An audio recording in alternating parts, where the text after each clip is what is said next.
Now, during the election, our intrepid reporters will be out and about testing the mood of the nation with our ever-scientific mood box. So, Adam, where has the mood taken you today? Hi Joe, not very intrepid today because I'm down by the River Dee in the city of Chester and it's absolutely gorgeous. What a nice day. Now, this is an interesting place because at the last election in 2015, the Labour candidate won by just a few votes more than the second place Conservative candidate, and UKIP got 8%. Now, this time round, if UKIP voters perhaps voted for another party or the UKIP candidate stood aside, then that could have a crucial impact on the result. So we've taken the mood box out on the streets of Chester and we're asking people, should the Purple Party pack up or fight on now that Brexit seems to be happening?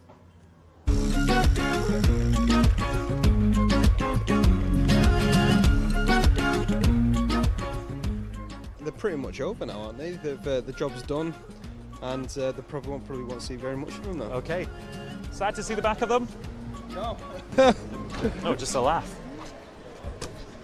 Is that a UKIP balloon you've got on your pram? Oh, it's McDonald's Happy Meal. UKIP coloured hair. Is that because you're a mega UKIP supporter? No, I just love the colour. How do you think UKIP will do at this election? Not very well. Pack up. Why is that? Dated. There we are. When he's 25, do you think the UK Independence Party will still exist? Unfortunately, I don't think it will. But I think if you're that passionate about your beliefs, I think they should fight on. The way Labour is at the moment, I think it's very vulnerable, and it's probably looking for a new party that could come in and represent the working class. Who's the leader of UKIP? No idea. How do you think Paul Nuttall, their new leader, is doing? Well, I said something really defamatory, wouldn't you? Do you know what I Well, mean? if you said something nice, it wouldn't be. That's not so nice about him, is it?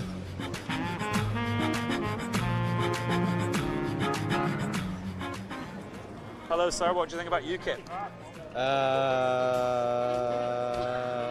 I like your shades, by the way. Do you? Very snazzy. From Yarmouth. Oh, look at that.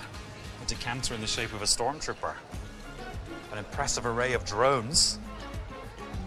A paintball blaster. 100%. What do you think UKIP should do? Pack up or fight on?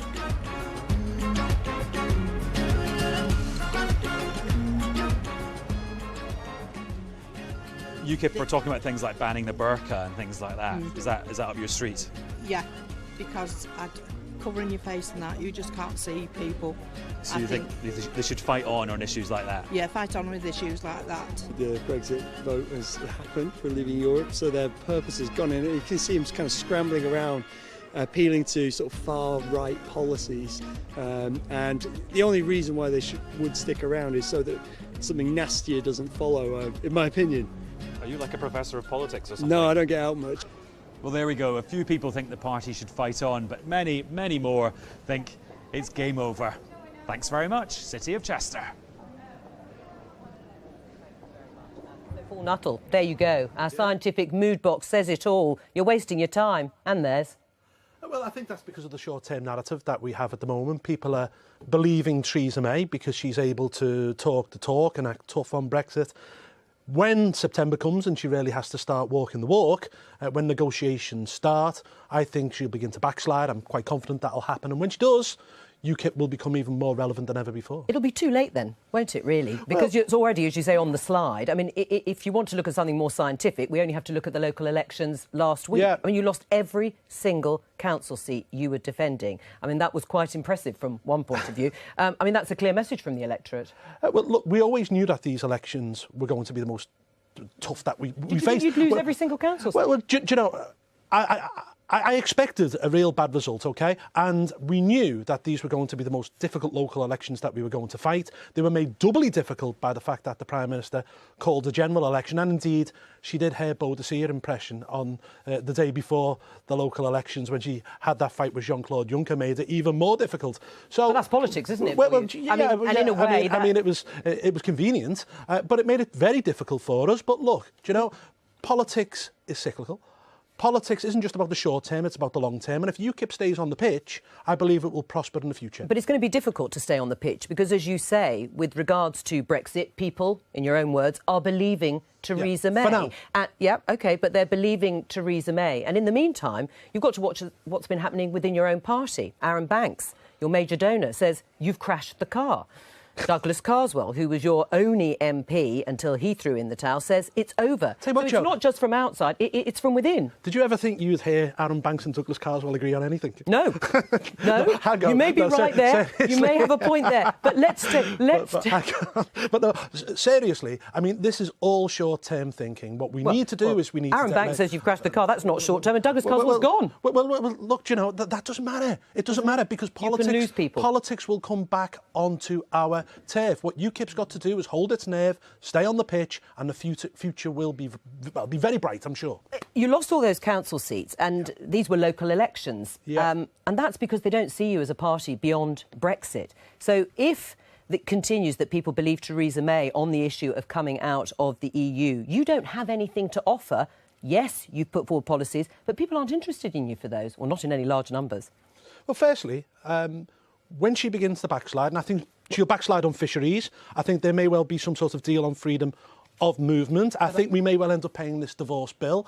People will feel betrayed. They'll feel let down. Now, where are these people going to go? They're not going to go Lib Dem. They're not going to go Green. They're not going to go Labour. They're going to come back to UKIP in their hole. Because what are you going to be able to do?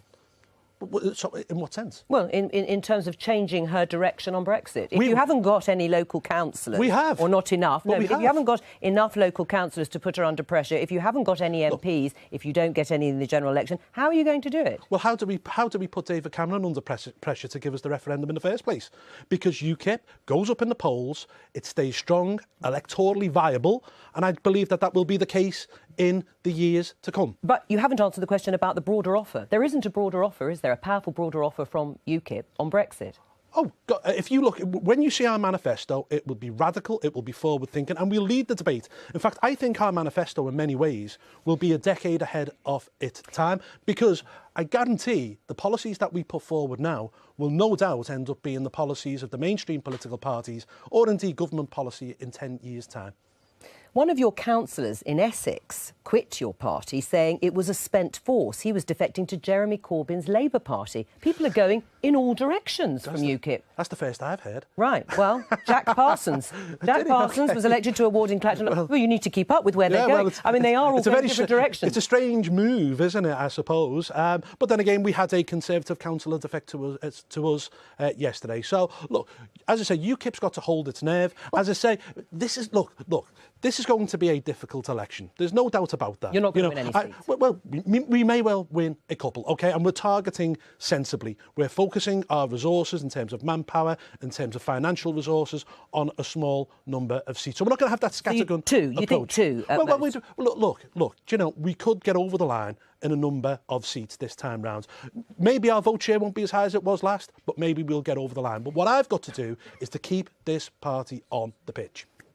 You just said, though, that you are waiting for Theresa May to backslide, that she won't actually keep to her commitments in terms of the sorts of Brexit that you would like to see. So why are you telling large parts of the country to vote Tory? Well, we're also telling people in certain seats like Kate Hoey's to go out and vote Labour. Because, but why are you telling them to vote for a Tory party that you don't believe is going to deliver? You're telling parts of the country... Because these are people who are true and real Brexiteers. Theresa May never was. She wanted us to remain in the European Union. She campaigned to remain. But then you're asking your supporters to vote for her. No, there are specific seats with specific sitting MPs whereby we will stand aside to ensure that we get the Brexit that we want. In fact, it's quite a moral thing to do, really. It's about putting your country above your party. Right. I mean, according to Professor Stephen Fisher at Oxford University, the scale of the collapse in UKIP's vote will be one of the most important factors in deciding the scale of Theresa May's victory. Do you accept that? Well, I think our vote share will go down. I mean, there's no doubt about that. Obviously, we're contesting this election on a sticky wicket because the Prime Minister's being believed at this present moment in time. If there's a move between us and the Conservatives, and I think you've already seen that in the polls, then, yeah, of course, it's going to play an important factor. But what we've got to do is to target sensibly on a certain number of seats and then try to get over the line. Do you think you'll be the last leader of UKIP? No. You didn't frankly have the balls to put country before party.